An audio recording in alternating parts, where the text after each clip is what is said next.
पार्वती की तपस्या। ब्रह्माजी बोले, हे देवर्षि नारद, जब तुम पंचाक्षर मंत्र का उपदेश देकर उनके घर से चले आए तो देवी पार्वती मन ही मन बहुत प्रसन्न हुई, क्योंकि उन्हें महादेव जी को पति रूप में प्राप्त करने का साधन मिला गया था।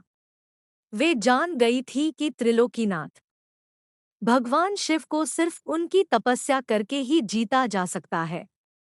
तब मन ही मन तपस्या करने का निश्चय करके पार्वती अपने पिता हिमराज और माता मैना से बोली कि मैं शिवजी की तपस्या करना चाहती हूँ। तप के द्वारा ही मेरे शरीर, स्वरूप, जन्म एवं वंश आदि की कृतकृत्यता होगी। इसलिए आप मुझे तप करने की आज्ञा प्रदान करें। उनकी तप करने की बात सुनकर पिता हिमालय ने सहर्ष आज्ञा प्रदान कर दी, परंतु माता मैना ने उन्हें घर से दूर वनों में जाकर तपस्या करने से रोका। पार्वती को रोकते हुए मैना के मुंह से उमा शब्द निकले, तभी से उनका नाम उमा हो गया।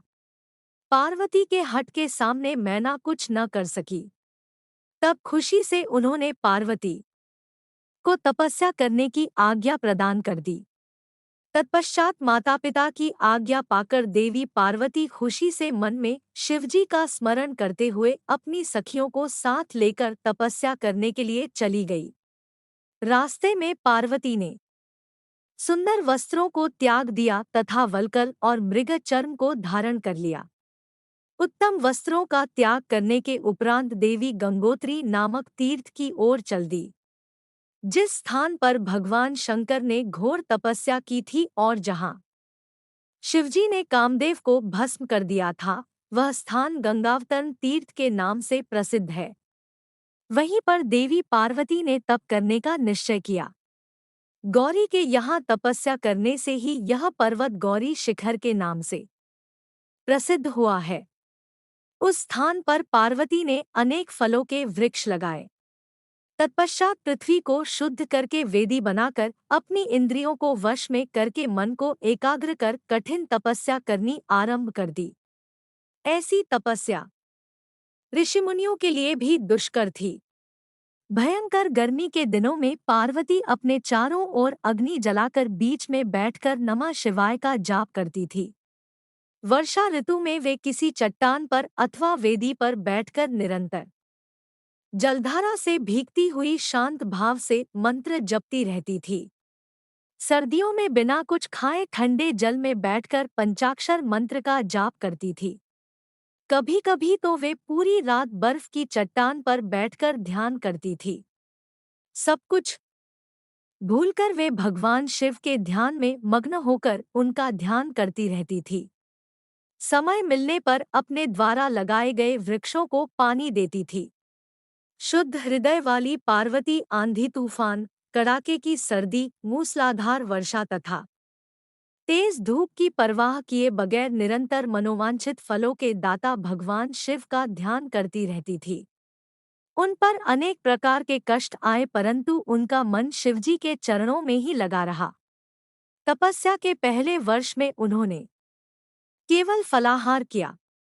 दूसरे वर्ष में वे केवल पेड़ के पत्तों को ही खाती थी।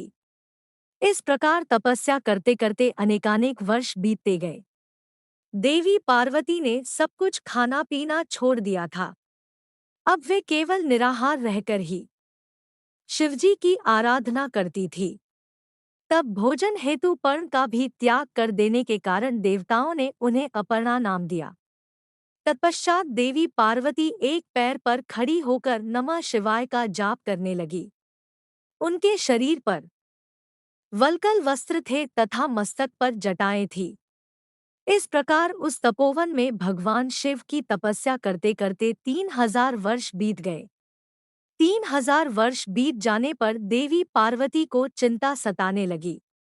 वे सोचने लगी कि क्या इस समय महादेव जी यह नहीं जानते कि मैं उनके लिए ही तपस्या कर रही हूँ? फिर क्या कारण है कि वे मेरे पास अभी तक नहीं आए?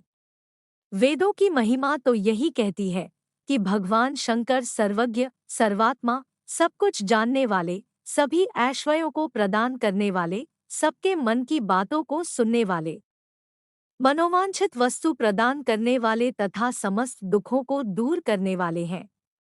तब क्यों वे अपनी कृपादृष्टि से मुझ दीन को कृतार्थ नहीं करते? मैंने अपनी सभी इच्छाओं और कामनाओं को त्याग कर अपना ध्यान भगवान शिव में लगाया है। भगवन, यदि मैंने पंचाक्षर मंत्र का भक्तिपूर्वक जाप किया हो तो महादेव जी आप मुझ पर प्रसन्न हो। इस प्रकार हर समय पार्वती शिवजी के चरणों के ध्यान में ही मग्न रहती थी। जगदम्बा माँ का साक्षात अवतार देवी पार्वती की वह तपस्या परम आश्चर्यजनक थी। उनकी तपस्या सभी को मुग्ध कर देने वाली थी। उनके तप की महिमा के फलस्वरूप प्राणी और जानवर उनके ध्यान में बाधा नहीं बनते थे।